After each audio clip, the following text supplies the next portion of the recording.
നമസ്കാരം. യാത്രകൾ തുടരാം, ഓർമ്മകളായി ഇറക്കാം. മൈൽസ് ആൻഡ് മെമ്മറീസിൻ്റെ പുതിയൊരു അധ്യായത്തിലേക്ക് എല്ലാവർക്കും സ്വാഗതം. ഇന്ന് നമ്മൾ എത്തിച്ചേർന്നിരിക്കുന്നത് പോർച്ചുഗലിൻ്റെ മനോഹരമായ തലസ്ഥാനമായ ലിസ്ബണിലാണ്. പോർച്ചുഗൽ എന്ന പേര് കേൾക്കുമ്പോൾ എല്ലാവരുടെയും മനസ്സിലേക്ക് ഓടിയെത്തുന്നത് ക്രിസ്ത്യാനോ റൊണാൾഡോ ആയിരിക്കും, അതുമല്ലെങ്കിൽ വാസ്കോ ഡ ഗാമ ആയിരിക്കും, അതുമല്ലെങ്കിൽ അവരുടെ പറങ്കിപ്പടയായിരിക്കും. ഇതെല്ലാം മനസ്സിലിട്ടാണ് ഞാനും പോർച്ചുഗലിലേക്ക് എത്തിയത്. യൂറോപ്പിലെ ഏറ്റവും പുരാതനമായ തുറമുഖ പട്ടണങ്ങളിലൊന്നാണ് ലിസ്ബൺ. ഇതൊരു തുറമുഖ പട്ടണമാണെങ്കിലും ലിസ്ബൺ നഗരം സ്ഥിതി ചെയ്യുന്നത് കടൽ തീരത്തല്ല. ഇത് താഗുസ് നദിയുടെ തീരത്താണ് സ്ഥിതി ചെയ്യുന്നത്. താഗുസ് നദി അറ്റ്ലാന്റിക് സമുദ്രത്തിലേക്ക് ലയിക്കുന്നതിന് തൊട്ടു മുമ്പായിട്ട് കടന്നു പോകുന്ന ഒരു പ്രധാനപ്പെട്ട നഗരമാണ് ലിസ്ബൺ. ഈ നഗരത്തിൽ എവിടെ നിന്നാലും നമുക്ക് താഗുസ് നദി വളരെ വ്യക്തമായിട്ട് കാണാം. ഞാൻ ആദ്യമേ വിചാരിച്ചത് ഇത് കടലാണെന്നാണ്. പക്ഷേ അറ്റ്ലാന്റിക് സമുദ്രം ഇവിടെ നിന്നും വളരെ ദൂരത്തിലാണ്. ഈ നദിയിലൂടെയാണ് കപ്പലുകൾ ഉള്ളിലേക്ക് വ്യാപാരത്തിനും വ്യവസായത്തിനുമായി കടന്നു വന്നുകൊണ്ടിരുന്നത്. ലിസ്ബൺ നഗരത്തിൻ്റെ ഏറ്റവും പൗരാണികമായ വാണിജ്യ കേന്ദ്രമായിരുന്ന പ്രാക്ക ഡോ കൊമേഷ്യോ എന്ന സ്ഥലത്തു നിന്ന് തന്നെയാവട്ടെ നമ്മുടെ യാത്രയുടെ ആരംഭം. പുരാതന കാലത്ത് വിദേശ വ്യാപാരത്തിൻ്റെ കേന്ദ്രമായിരുന്നു പ്രാക്ക ഡോ കൊമേഷ്യോ. 1755 ഒരു വലിയ ഭൂകമ്പം ഉണ്ടാകുകയും പഴയ വാണിജ്യ കേന്ദ്രം പൂർണ്ണമായും തകർന്നു പോവുകയും ചെയ്തതിന് ശേഷം ഈ സ്ഥലം പുതുക്കി നിർമ്മിച്ച് ഒരു കൊമേഴ്ഷ്യൽ സെൻ്റർ ആക്കുകയായിരുന്നു. ഇപ്പോൾ കാണുന്ന ഈ നിർമ്മിതികളൊക്കെ 1750 ശേഷം ഉണ്ടാക്കിയതാണ്.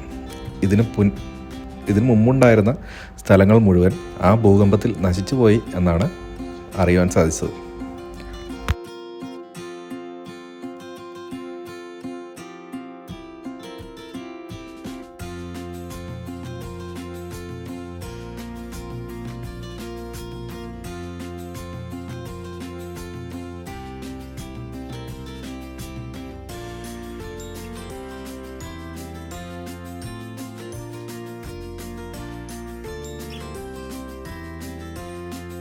നമ്മളിപ്പോൾ കൊമേഴ്ഷ്യൽ സെൻ്ററിൻ്റെ പ്രധാന കവാടവും കടന്ന് ഉള്ളിലേക്ക് കടക്കുകയാണ്.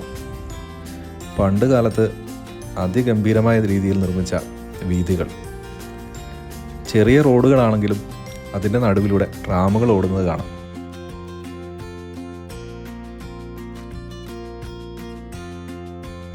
ലിസ്ബണിലെ ഏറ്റവും പ്രധാനപ്പെട്ട ടൂറിസ്റ്റ് അട്രാക്ഷൻ ഇതായതിനാൽ ധാരാളം ടൂറിസ്റ്റുകളെ നമുക്ക് കാണാം. കൊമേഴ്ഷ്യൽ സെൻ്ററിൻ്റെ ഉള്ളിലേക്ക് കയറിയപ്പോൾ തന്നെ ലിസ്ബൺ നഗരത്തിൻ്റെ ഘടന നമുക്ക് ഏകദേശം മനസ്സിലായി. ലിസ്ബൺ നഗരം വളരെ കളർഫുള്ളാണ്. മഞ്ഞയും പച്ചയും ചുമലയും നീലയും കളറുകൾ അടിച്ച ധാരാളം കെട്ടിടങ്ങൾ.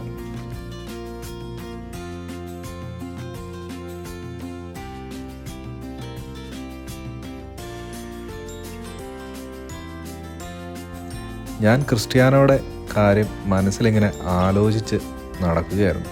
അപ്പോൾ ഇതാ ക്രിസ്ത്യാനോ നമ്മുടെ മുമ്പിൽ നിൽക്കുന്നു. ഈ കൊമേഴ്ഷ്യൽ സ്ക്വയറിൽ ധാരാളം കഫേകളും ടൂറിസ്റ്റ് ഷോപ്പുകളുമുണ്ട്. അതിൽ ഏറ്റവും പ്രധാനപ്പെട്ടതാണ് ഈ ഫോർക്ക പോർച്ചുഗൽ എന്ന ഷോപ്പ്.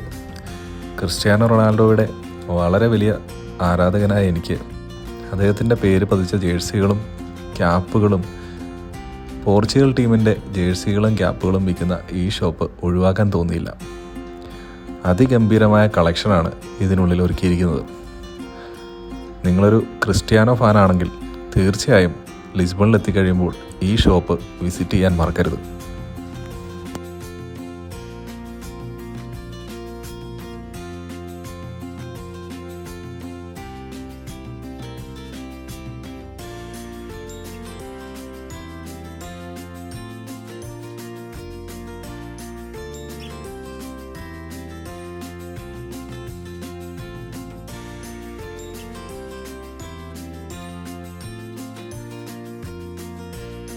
ഞാൻ ഈ മനോഹരമായ നഗരം ഒന്ന് ചുറ്റിക്കറങ്ങാൻ തന്നെ തീരുമാനിച്ചു. അതിനായി ഒരു ടൂറിസ്റ്റ് ബസ്സിൻ്റെ മുകളിലത്തെ നിലയിൽ ഫ്രണ്ട് സീറ്റ് തന്നെ പിടിച്ചു. ഇനി ഇവിടെ ഇരുന്നുകൊണ്ട് ഈ സിറ്റിയുടെ മുഴുവൻ കാര്യങ്ങളും കാണുകയാണ് ലക്ഷ്യം. നമ്മുടെ ബസ് സിറ്റിയുടെ പ്രധാനപ്പെട്ട ഏരിയയിൽ നിന്നും പതുക്കെ മുമ്പോട്ട് നീങ്ങുകയാണ്. നിങ്ങൾക്ക് രണ്ടു വശത്ത് നോക്കിയാൽ കാണാം അതിമനോഹരമായ ആർക്കിടെക്ചറും അതിമനോഹരമായ പെയിൻറ്റിങ്ങുകളുമാണ് ഓരോ കെട്ടിടങ്ങളെയും വ്യത്യസ്തമാക്കുന്നത്. ഈ സിറ്റിയിൽ എനിക്ക് ഏറ്റവും ഇഷ്ടപ്പെട്ടത് ഇവയുടെ നിർമ്മാണ രീതിയും അതുപോലെ തന്നെയുള്ള കളറിംഗ് കോമ്പിനേഷനുമാണ്. അതിമനോഹരമെന്ന് തന്നെ പറയേണ്ടിയിരിക്കുന്നു.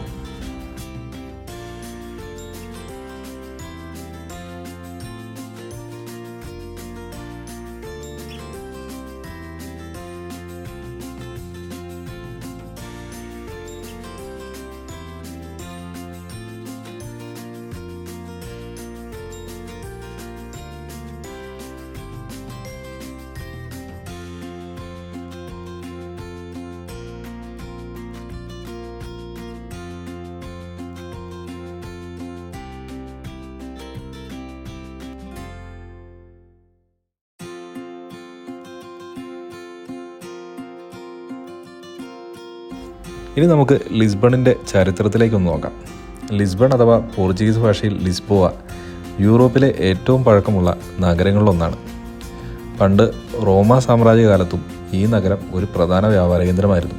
റോമാക്കാർ ഇതിനെ ഒലീസിപ്പോ എന്നാണ് വിളിച്ചിരുന്നത്. കടലിനടുത്തായതുകൊണ്ട് തന്നെ പലതരത്തിലുള്ള ജനവിഭാഗങ്ങളും ഈ നഗരത്തിൽ വരികയും പോവുകയും ചെയ്യുമായിരുന്നു.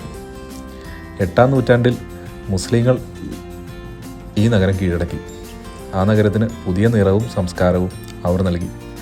ആ കാലഘട്ടത്തിൽ അറബിക് ഭൂപ്രദേശമായ അൽ ഉഷ്ബുവാന എന്ന പേരിൽ ഈ നഗരം അറിയപ്പെട്ടു. അതിനുശേഷം 1147 പോർച്ചുഗീസ് രാജാവായ അൽഫോൺസോ എൻട്രിക്കസ് നഗരത്തെ വീണ്ടും ക്രിസ്ത്യൻ നിയന്ത്രണത്തിലേക്ക് കൊണ്ടുവരികയായിരുന്നു. പിന്നീട് പോർച്ചുഗൽ 15-ാം നൂറ്റാണ്ടിൽ കടൽ സഞ്ചാരങ്ങളുടെ മഹായുഗത്തിലേക്ക് കടന്നപ്പോൾ ലിസ്ബൺ അതിൻ്റെ ആസ്ഥാനമായി മാറി. നമുക്കറിയാം, വാസ്കോഡ് ഗാമ എന്ന മഹാനായ നാവികൻ യാത്രയ്ക്ക് തുടക്കം കുറിച്ചത് ഇവിടെ നിന്നാണ്. അതിനുശേഷം പോർച്ചുഗീസ് സാമ്രാജ്യം ലോകമൊട്ടാകെ വ്യാപിച്ചപ്പോഴും അവിടെ നിന്ന് ലിസ്ബൺ യൂറോപ്പിലെ ഏറ്റവും ധനികമായ നഗരമായി മാറുകയായിരുന്നു. ഈ സാമ്രാജ്യത്തിൻ്റെ അന്ത്യം കുറിച്ചത് ഏകദേശം 1755 സംഭവിച്ച സുനാമിയും ഭൂമികുലുക്കവുമാണെന്ന് പറയാം. അതെല്ലാം ചേർന്നുണ്ടായ ദുരന്തം ഈ നഗരത്തെ ഒന്നാകെ തകർത്ത് കളഞ്ഞു. അപ്പോൾ പ്രധാനമന്ത്രിയായിരുന്ന മാർക്കിസ് ഡി പൊമ്പാൽ നഗരത്തെ വീണ്ടും പുനർനിർമ്മിക്കാൻ തയ്യാറെടുത്തു. അദ്ദേഹത്തിൻ്റെ കഠിന പ്രയത്നത്തിൻ്റെ ഫലമായിട്ടാണ് ഇന്ന് കാണുന്ന ഈ നഗരം. ഇവിടുത്തെ പ്ലാൻ ചെയ്തുണ്ടാക്കിയ റോഡുകൾ, അതിഗംഭീരമായ കെട്ടിടങ്ങൾ, സുന്ദരമായ ആർക്കിടെക്ചറുള്ള കെട്ടിടങ്ങൾ, ഇതെല്ലാം ആ കാലഘട്ടത്തിൻ്റെ ബാക്കി പത്രങ്ങളാണ്.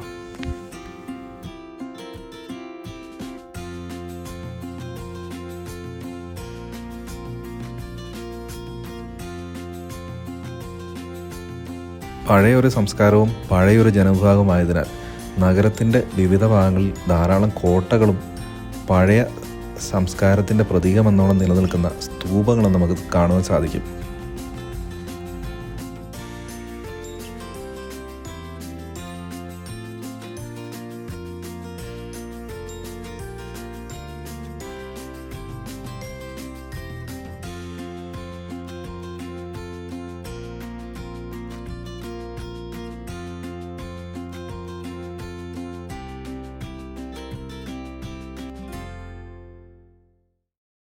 പഴയ നഗരത്തിൻ്റെ പ്രൗഢി ഒട്ടും കളയാതെ തന്നെയാണ് ഇവർ പുതിയതായി വരുന്ന കെട്ടിടങ്ങൾ നിർമ്മിച്ചിരിക്കുന്നത്.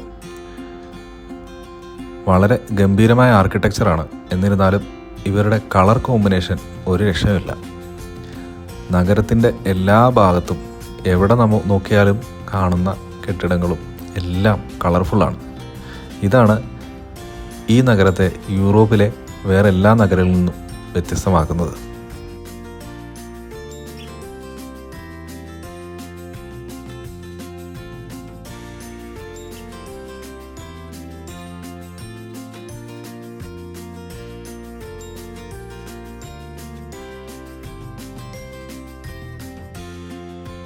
ഇപ്പോൾ പൊയ്ക്കൊണ്ടിരിക്കുന്ന റോഡിൻ്റെ നടുഭാഗത്തായി നമുക്ക് ട്രാമുകൾക്ക് വേണ്ടിയിട്ടുള്ള സെപ്പറേറ്റ് ഒരു ട്രാക്ക് കാണാൻ സാധിക്കും. അതിന് പവർ നൽകുവാനായിട്ട് ഇലക്ട്രിക് കണക്ഷനും നിങ്ങൾക്ക് മുകളിലേക്ക് കാണാം. ലിസ്ബണിൽ വന്നിട്ടുണ്ടെങ്കിൽ പഴയ രീതിയിലുള്ള ട്രാമുകൾ നമുക്ക് ധാരാളം കാണുവാൻ സാധിക്കും.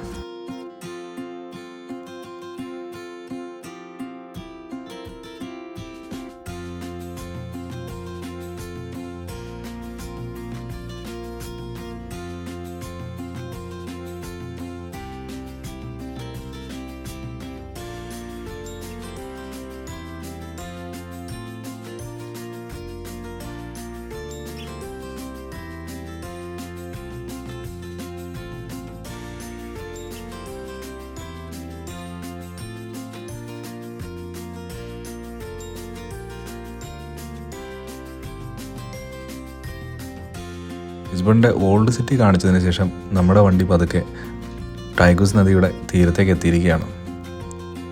ഇപ്പോൾ നമുക്ക് ഒരു വലിയ പാലം കാണാം. ഈ പാലത്തിൻ്റെ പേര് പോണ്ടെ 25 ഡേ ഏപ്രിൽ എന്നാണ്. ഇത് താഗുസ് നദിയുടെ മുകളിലാണ് പണിതിരിക്കുന്നത്. ഈ നദിയുടെ ഒരു സൈഡിൽ ലിസ്ബണും മറു സൈഡിൽ അൽമാദയുമാണ്. അതായത് പോർച്ചുഗലിലെ 2 പ്രധാനപ്പെട്ട സിറ്റികളെ ബന്ധിപ്പിക്കാനായിട്ട് പണിത ഒരു വലിയ നിർമ്മിതിയാണ് ഈ പാലം. പാലത്തിൻ്റെ രൂപം കണ്ട പ്രശസ്തമായ ഒരു അമേരിക്കൻ പാലത്തെ പോലെ തോന്നുന്നില്ലേ? എനിക്കങ്ങനെ തോന്നുന്നു. സാൻ ഫ്രാൻസിസ്കോയിലെ ഗോൾഡൻ ഗേറ്റ് പോലെ അതിവിശാലമായൊരു നിർമ്മിതിയാണിത്. ഇതിൻ്റെ ഡിസൈൻ ചെയ്തത് അതേ കമ്പനി തന്നെയാണ്. അതുകൊണ്ട് അതിൻ്റെ സ്റ്റീൽ ഫ്രെയിമും ചുവപ്പും ഒരേപോലെ നിലനിൽക്കുന്നത് കാണാം. 1966 ഈ പാലം തുറന്നത്. ആദ്യം റെയിൽവേ ലൈൻ ഇല്ലാതെ കാർ ട്രാഫിക്കിനായിട്ട് മാത്രമായിരുന്നു ഇതുണ്ടാക്കിയിരുന്നത്. എന്നാൽ അതിൻ്റെ താഴത്തെ നിലയിൽ ട്രെയിനുകൾക്കും ഇപ്പോൾ സൗകര്യമുണ്ട്. 25 ഡേ ഏപ്രിൽ എന്ന പേരിട്ടത് പോർച്ചുഗലിലെ അതിപ്രസിദ്ധമായ 1974 ഏപ്രിൽ റെവല്യൂഷനാണ്. അതായത് നാടിൻ്റെ ഏകാധിപത്യ ഭരണത്തെ അവസാനിപ്പിച്ച പ്രശസ്തമായ ഒരു റെവല്യൂഷനായിരുന്നു 1974 ഏപ്രിൽ റെവല്യൂഷൻ.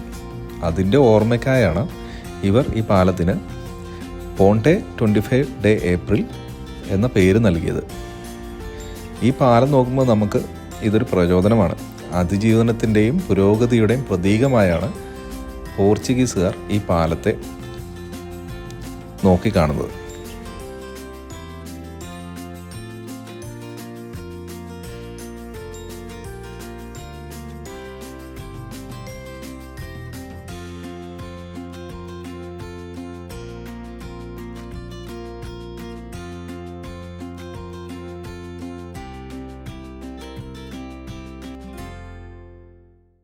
ഈ സുന്ദരമായ നഗരത്തിൻ്റെ പല ഭാഗങ്ങളും കണ്ടതിന് ശേഷം എൻ്റെ മനസ്സിൽ വന്ന ഒരു കാര്യം ഞാൻ നിങ്ങളോട് ഷെയർ ചെയ്യട്ടെ. നമ്മുടെ ഫോർട്ട് കൊച്ചിയും മട്ടാഞ്ചേരിയും ഗോവയും പിന്നെ മലേഷ്യയിലെ പെനാങ്ങും ഇതുപോലുള്ള സിറ്റികളെല്ലാം പോർച്ചുഗീസുകാരുടെ പണ്ടത്തെ കേന്ദ്രങ്ങളായിരുന്നു. ഇവർ കാണിച്ചത് എന്താണെന്ന് വെച്ചാൽ, ഇവർ കൈവശപ്പെടുത്തിയ സ്ഥലങ്ങളിലെല്ലാം ലിസ്ബണിൻ്റെ മാതൃകയിലുള്ള ഒരു നഗരം അവിടെ പണിയുകയാണ് ഉണ്ടായത്. അതേപോലെയുള്ള കെട്ടിടങ്ങൾ നമുക്ക് ഈ പറഞ്ഞ സിറ്റികളിലെല്ലാം കാണാൻ സാധിക്കും. അവർ ലിസ്ബണെ അതേപോലെ കൊച്ചിയിലും ഗോവയിലും മട്ടാഞ്ചേരിയിലുമെല്ലാം വരച്ചു വെക്കുകയായിരുന്നു. അതേപോലെയുള്ള നിർമ്മിതികളാണ് നമുക്കിവിടെ കാണാൻ സാധിക്കുക.